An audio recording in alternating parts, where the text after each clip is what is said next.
Good luck with that. See, Oreo missed Miles so much. It's very, very happy. She was so happy she peed. She literally peed. She group hug. She's so sweet. She's so happy. So yeah, Miles is in town, as he loves every year to come to Befest, which is a fest of bees. He loves bees. I think I made that joke last year. More than likely. No, bee movies. If you haven't checked out last year's review, it is excellent, if I do say so myself. It is as close to an official review as I've ever done. It's basically mini reviews of virtually every movie we saw there, down to Robot Jocks. We virtually review Robot Jocks in that movie, or in that review, so I would check it out. I like it. It's one of the best things I think I've ever filmed, me and Miles. So definitely check out the previous Befest convention footage. Very good. But we saw it this year. This was much different Befest than last year. Different. Do you agree? Yeah, a lot more of a mixed bag. Yeah, mixed bag of shit. Wow. This last year featured so many more like awesome movie, like awesome bad. This one featured shit bad. Shit bad. There was a couple like cheesy bad or super gay bad. Your golden tresses feel like silk on my face. Actually, the fact that they were super gay was not what made it bad. The fact that they had the Gutenberg in it made it bad.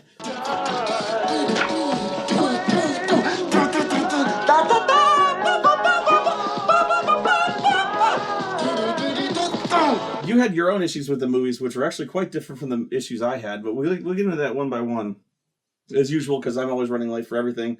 We showed up to the first movie, Man with the Atom Brain, half hour late. Although, not that the Man with the Atom Brain was difficult to follow, because very few movies back then were. Standard, like 1940s, black and white. Essentially the Terminator.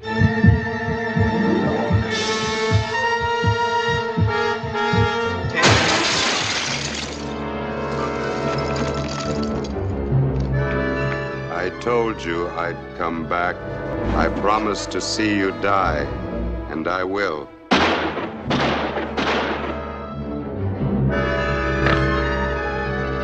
I was thinking like Body Snatchers also, because they were doing a few things to where he can act like a human and he fools people. Really, it's kind of a modern, kind of a actually interesting take on the zombie genre, when they weren't really doing spins on the zombie genre. You know what I mean? Because he was a zombie. He was not alive. His gunfire did not hurt him. Right? They did this thing where they popped the top of his head off, almost like it had a zipper, and they put microchips in his brain, and they popped the head back on, and they just sent him to go kill shit for virtually no reason that I can fathom. And even headshots didn't kill. No, you can shoot him in the head.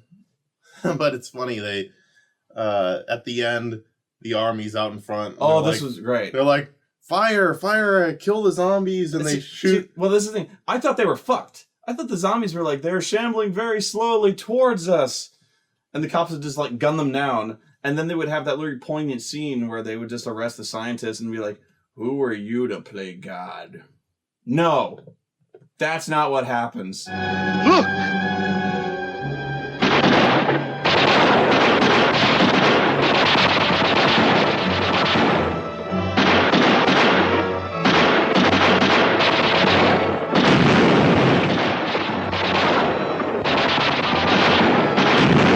They unload all of the rounds into them. World War Z happens that day, my Judgment Day.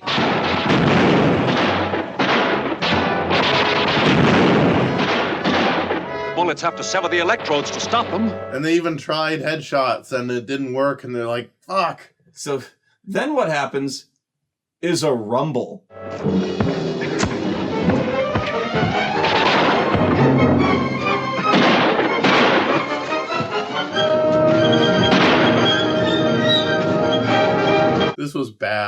bad wrestling.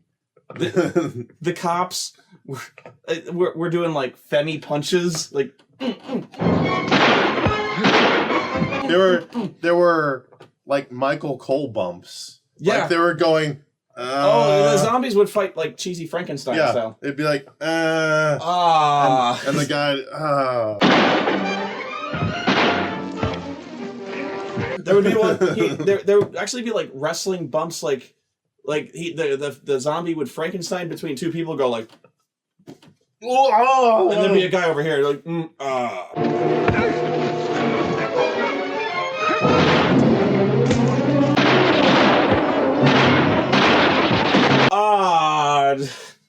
and the cops would just keep trying with the guns, keep boom, boom, boom, boom, boom, boom, center mass, and he'd be like, ugh. Was there any like real stunts to that? Well, I mean, during the rumble, anyone get like thrown through a windshield? I can't remember. I don't think so. No, they just kind of rumbled. Not stunts in that. There was a great. It was a really good stunt. There was a guy. He jumps in with one of the zombies. Well, yeah. He's driving off. That was the first good part. The zombies are like mind controlled. Yeah. And I guess you could see through a TV what they supposedly supposed to see through their eyes. Yes. Although several times it was a third person camera view. But yes. Anyway. Not anyway. They make a big deal out of this because they're looking through their visual scope TV. Like, because now we can direct our murder spree through their eyes, and then here's the third angle. Captain Harris, glad to see you again. Yeah, we're getting tired of looking at one another. How long do we have to stay holed up here? It may not be as long as you think. You off your rocker? I told you I'd see you die. So the zombie, he murders the police in the station like the Terminator. I guess the Terminator just ripped this movie off wholesale. And then he just gets in his car. And the guy's like, "Hey, Captain, what are you doing?" And he's like... One of his partners jumps in the car, is like, "Hey, Captain, let's go get..." No, he doesn't jump in the car yet. He's like, "Hey, Captain, what are you doing?" He's like, "Nice night for a walk." Hi, Dave. Joyce called me. Why in the world did you...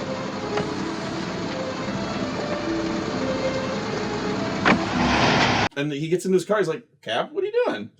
"Cap." And he starts doing a 3-point turn to back out the parking lot and back into the street. Now, what he does is, and he's doing a fast 3-point turn. He's like, in the midpoint of the 3-point turn, he's like, "Hey, Cap!" leaps into the front seat of the car. Hey, Dave, wait a minute. What's the rush? He's driving around the car and he's still going, "What's up, Captain?" And he's just like, the natural... I see everything. They have a fedora on their head because if you take it off, you see that gigantic fucking Frankenstein scar. They got the Frankenstein scar where you pop off the dome and work on their brains, and the wind blows off the fedora, so he sees the scar. Nobody makes a comment. No, he doesn't make a comment. No. But he starts driving crazy. No. Driving into oncoming traffic. No. Because the radio crackles to life, and he's like, "Attention all units, there has been a mass murderer at the police station, and the guy who did it was Captain Floyd. Captain Floyd is the murderer. The murderer. The murderer." Attention all cars. Lester Banning and Tom Dunn found murdered in county jail. Police Captain David Harris suspect. Proceeding south with Dr. Chet Walker in yellow convertible. License number 27H4926. No. The police start chasing him. That's when he starts driving crazy. And then he, instead of like trying to wrestle the wheel away from him or trying to fight him, the car is going like 50 miles an hour, at least in movie speed, you know. They might have speed the footage up. He just gets up and he fucking leaps from this car into the nearby hedges.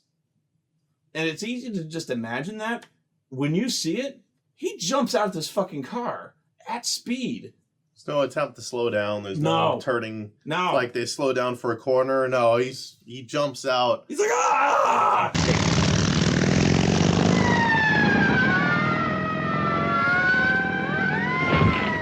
And he hits the ground, and I'm like, "Oh shit, he's dead."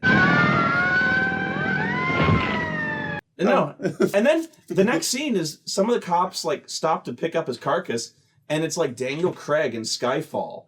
Like when he's already been shot twice and he leaps from the train and he ends up, you know, he lands really heavily, but he just gets up and he's like, Gets his fedora and... yeah. And that's the best part. He like fixes the lapel. He's like, Dr. Walker, you all right?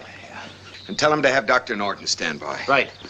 there's some kind of like inanimate carbon rod that's fueling the radio that controls their microchips. If he has any energy left at all, he will return to replenish it from the radium in this tube. Wherever he is, this will attract him like a magnet. For as much of a B movie as it was, and it was, this would actually was pretty good. And it would have been really scary had I seen this. Like, were I alive back then, I would have dug the hell out of this movie. It was really good. Especially considering when this was made. Because they had this x-ray of the dude's brains, and there was like microchips all in it. That was probably like really high-class special effects, having the microchips in his brains. Really cheesy now, but you'd be like, ooh. Electrodes. As you see, they are grouped in patterns. Everyone is connected with an amygdala circuit. That would be like James Cameron shit right there. No, it's true. The guy they chose as the Terminator zombie was like this completely doughy, pudgy guy who looked like a used car salesman. But that might have been what made it a little scarier, is the fact like he could be anyone. And what was the scariest thing he did was he went to his family and like he was just kind of like Terminatoring around the house very passively.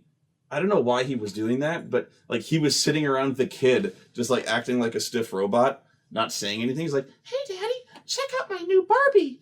And he just like he just grabs the doll and he's like,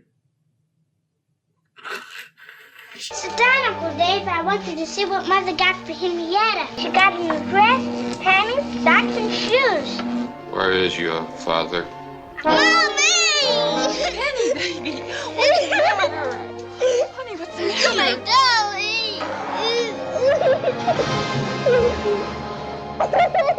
Bastard.